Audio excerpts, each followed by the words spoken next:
Hey, this is Mark coming to you from Baker's Green Acres.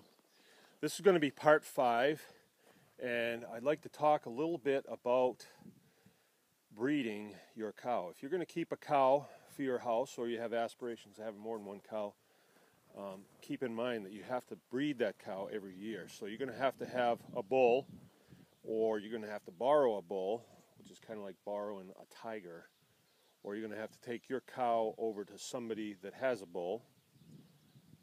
Or you can do artificial insemination, which these days is pretty doable. There are people that do it. So if you're not in this yet and you're going to get in this, I would check on that before you get your first cow. Now, one of the benefits of keeping a cow is that you're going to get a calf every year. And if it's a female calf, remember, that would be a heifer. If it's a male calf, that's going to be a bull. This here is a bull.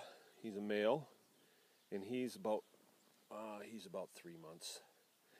And the way we handle them here is we'll take them away from their mom at about 3 weeks. Up till then, we'll share the milk with the calf, and then once we take them, we'll still give him milk, but then we can just dump it in a bucket and he can drink it.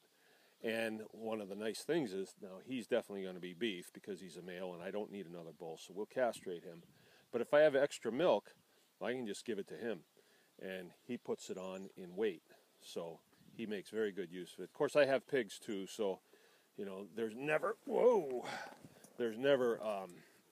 milk that gets dumped down the drain. It just doesn't happen.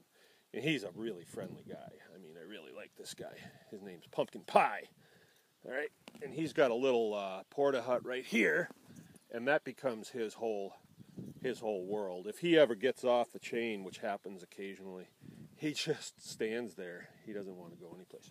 All right, let me take you down and show you some of the yearlings that we have. Now, where I have 4 cows, I want to make sure that I have milk all the time. And the whole function of, milking cows is their lactation, so that's why they have to have a calf in order to start up their lactation. They can go longer than a year, but for our purposes, we want to breed them every year. And usually what we do is we'll dry them up a month before they're going to calf, just so they can put that energy into the calf. All right, well, these calves, they're kind of far away, but they're about yearlings. That one right there was just born this spring. The 2 others out there are yearlings. So next fall is when they'll be beefed. And with our beef program, we like to beef them. That means slaughter them for beef in the fall or early winter, because in the wintertime they're going through their fat supplies, and the beef needs to have fat in it so it's tender and juicy. Okay, so that's it. You're going to get a calf. If it's a heifer, you can grow her up and you can milk her.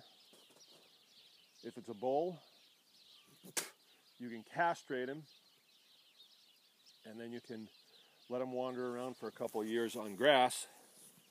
It really takes almost 2 years to get a good-sized animal. And then you can beef him. So that's the benefit there. Let's see.